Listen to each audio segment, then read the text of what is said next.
Today I am going to teach you a very interesting topic, that is pseudoforce. There are some jargons related to this topic which we need to understand first before we talk about pseudoforce. That is frame of reference, inertial frame of reference and non-inertial frame of reference. So to explain what is frame of reference, I need to give you an example. Suppose you are here inside one car. Here you are, and one of your friend Ram is sitting beside you, and another friend of yours, that is Sham, is on the road. Now this car is moving with some acceleration, suppose 50 km/h. So with respect to Ram, you are at rest. But with respect to Sham, you are in motion. So who do you think is right, Ram or Sham? Well, both of them are right. But just because of the change of the frame of reference, with respect to one you are in motion and with respect to other you are in rest. So this is called the frame of reference. Frame of reference is with respect to what you are calculating that value, with respect to what you are observing something, with respect to what you are calculating some velocity, or we are observing the state of a person or an object. So this is what frame of reference is. I hope I have made it clear to you what is frame of reference now. Now there are two types of frame of reference. One is inertial frame of reference, another one is non-inertial frame of reference. Inertial frame of reference is if the frame of reference is in the state of rest or in uniform motion.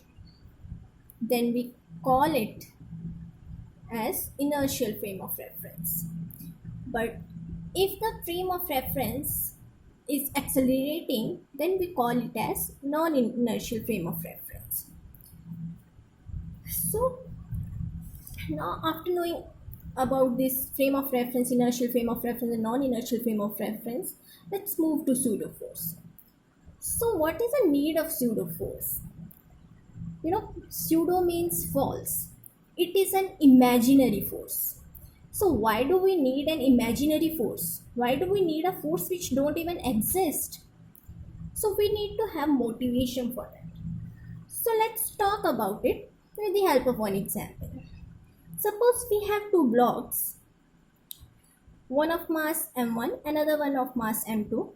One is moving with some acceleration a1, another one with a2.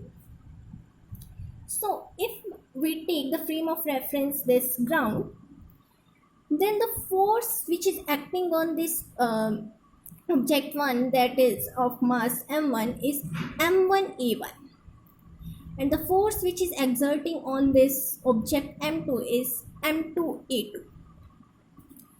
So if we apply Newton's second law, this scenario is this scenario is obeying second law of motion.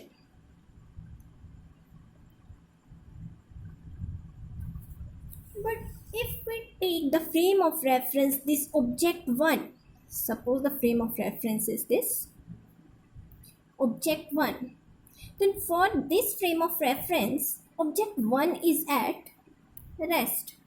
So a1 is equal to 0, and this object 2 is having force m2 into a2 minus a1. a2 minus a1 is the acceleration acceleration of this object m2 with respect to m1. So the force exerting on m2 is now m2 into a2 minus a1. Now if we apply second law of motion here, we can say that this object is in motion, but we are taking it as rest. Then how is it possible? Then something must be cancelling this force. Then what is that something? Now that something is the pseudo force, and this pseudo force actually does not exist. We take it so that we can make this situation to obey the second law of motion. So this pseudo force is equal to negative of mass of the body being observed into acceleration of frame of reference. Why is it negative? Because it is exerting in the opposite direction. So that's why it is negative of the product of mass and acceleration. So this is the pseudo force. So this is all about pseudo force. Pseudo force is an imaginary force which exerts in the opposite direction of the frame of the inertial frame of reference. This is the inertial frame of reference.